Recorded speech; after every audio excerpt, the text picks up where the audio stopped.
everyone, and welcome to Like Minds, Two Hearts, One Mind, One God. I am Julian, and I want to thank you for tuning in, as I do believe I have some practical and necessary tools to help engage two hearts through one mind and one God. And as always, if these episodes are being a blessing to you in any way, hey, do me a favor. Subscribe to our channel and be sure to click that bell notification. You don't want to miss any episodes, okay? Believe me. Well, we're here. The second episode of my two-part series, Why Men Prefer Fantasy Over Reality. In part one, I defined reality versus fantasy as it concerns a man's thinking in his relationships to the opposite sex. I also shared how recognition is everything to a man, how essentially it's the passport to his reality.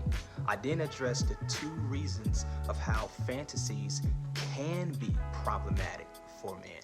I even shared scriptural references to anchor in these concepts. If you haven't watched part one, please, I encourage you to do so, as it will better help you grasp the foundation of this series, okay? Well, here we go, part two. I'll be addressing the big question: why do men prefer fantasy over reality? If you are taking notes, okay, here's the five main reasons. Main reasons why men prefer fantasy over reality. Number one, fantasy provides a means of escapism. Let's just put it out there. From a fleshly or worldly standpoint, when men feel pressure of any kind, he will often default or escape, okay, to his place of release, okay? This implies alcohol, drugs, pornography, masturbation, sex, the list goes on and on and on. These places temporarily removes this man from his reality. And number two, fantasy denotes a world where there is no accountability.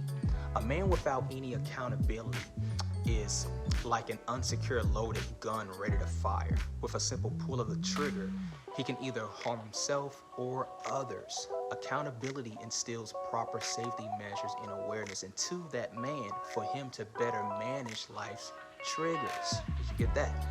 Number three, fantasy requires no commitment. If a man is driven by fantasy, he can come and go as he pleases. He can sell you affection for a time and season, but whatever image or fantasy he creates in his mind, that which he will follow. He's incapable of exercising commitment, okay? Number four, fantasy is a playground. I like this one. You know as well as I do, playgrounds cultivate a child's competitive nature.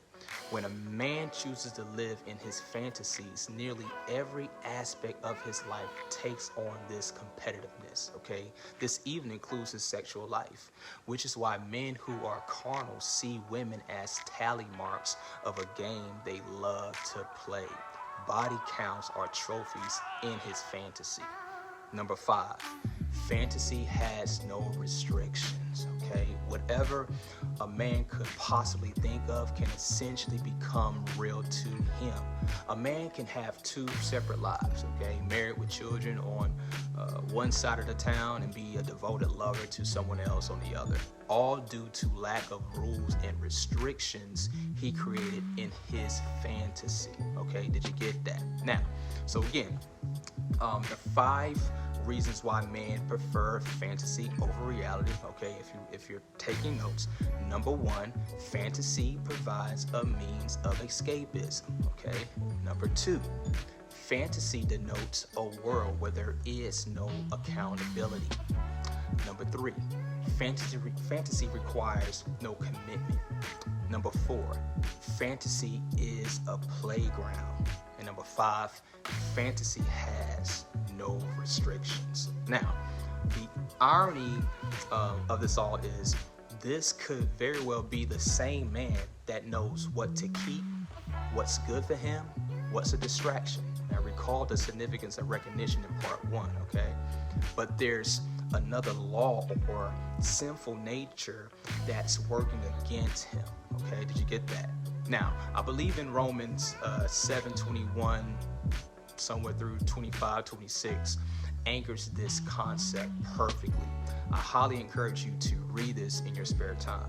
Paul acknowledges the conflict within himself, okay, as he desires to do good, but often finds himself doing wrong.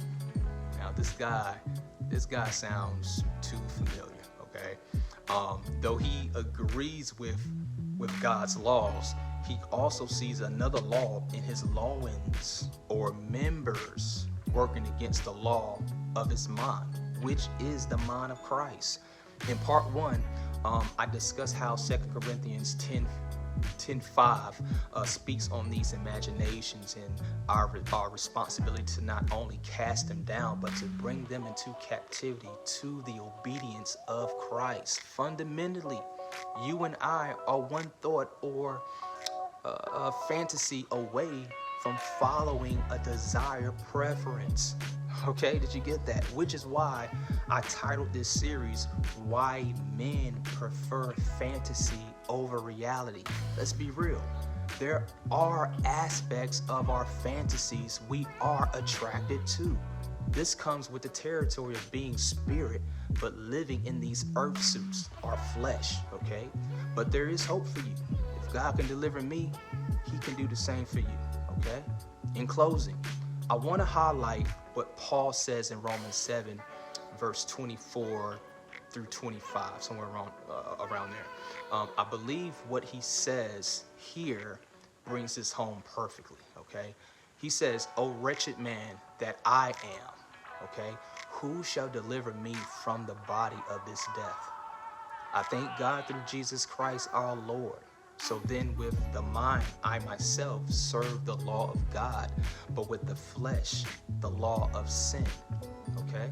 Like so many men, Paul here accepts the struggle and fight he faces, but he finds solace or peace in the grace of God, who rescues him from this internal battle.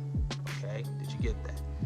Well, that's all I wanted to share on this episode. Prayerfully, there was something that I said that encouraged you, or perhaps something that I said that you will consider. Like always, thanks for watching. Please subscribe, leave a comment, and share. Until next time, live abundantly. Peace.